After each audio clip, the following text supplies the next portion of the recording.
Olá, eu sou a Daniela Amon, eu sou formada no bacharelado em artes visuais pela URGS agora no semestre 2022/1 e eu vou apresentar um pouquinho sobre o que foi a minha pesquisa de TCC, né? O meu TCC ele se chamou Historiografia Crítica, Arte Povera como Tendência Artística e foi um TCC super teórico, assim, sobre um movimento artístico que aconteceu na Itália no final dos anos 60, início dos anos 70, e que, apesar de não ser muito conhecido aqui no Brasil, ele tem muitas repercussões na arte contemporânea, e ele basicamente acaba encarnando tudo aquilo que caracteriza a arte contemporânea, né? Então, o meu TCC ele teve uma abordagem ao mesmo tempo historiográfica, que foi construir uma narrativa da arte povera, relacionando ao seu ambiente histórico, sociocultural e político dos anos 1960 na Itália, né? Então, relacionando muito com os movimentos de maio de 1968,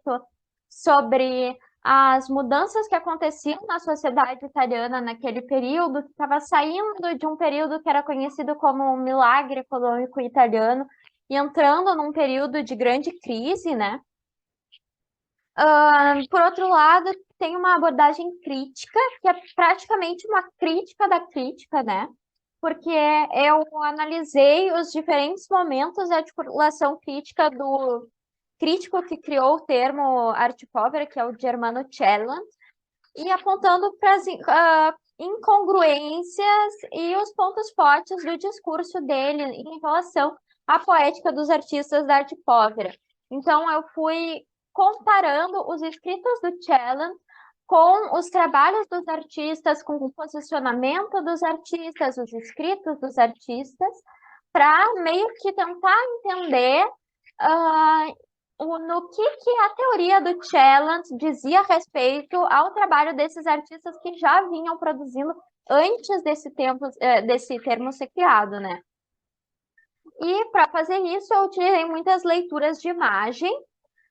desenvolvendo possíveis leituras dos trabalhos que permitam identificar os fios condutores entre as diferentes poéticas dos poveristi, relacionando-as à articulação crítica e conceitual do movimento. Daí, nesse sentido, eu fui pegando várias outras referências de outros críticos de arte também, que não o Cellant, para fazer, meio que dar conta dessa complexidade que é a arte povera, né? E, bom, as figuras-chave da minha pesquisa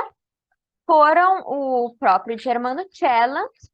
que foi justamente responsável por identificar nas produções em curso dos diversos jovens artistas italianos e estrangeiros um pensamento e uma atitude em comum, né? O deslocamento da ênfase do objeto para o processo, a adaptação às contingências, o anti-estilismo, nomadismo, o anticonsumo, o caráter antropológico, o processo de deculturalização, que seria uma descida aos instintos e ao universo sensível, a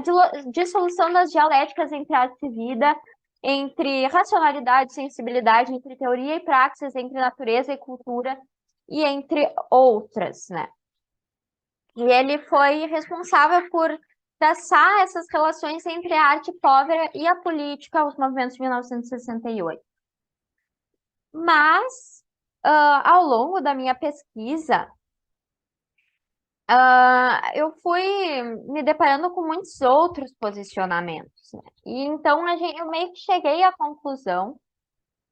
de que, na verdade, o que caracteriza a arte povera mesmo é justamente essa dissolução das dialéticas, esse despojamento do supérfluo, a reapropriação do universo sensível, essa ênfase no processo, mas principalmente esse abraçar as diferenças. Então, é impossível achar um conceito unívoco para a arte povera, porque ela é extremamente heterogênea e ela recusa todas as categorias.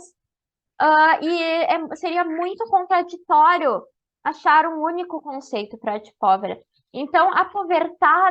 pobreza dela é justamente todos esses conceitos que constituem ela, né? Que fazem com que ela seja sempre aberta e as problemáticas dela sejam sempre abertas e sejam sempre atuais, e por isso importantes para a arte contemporânea.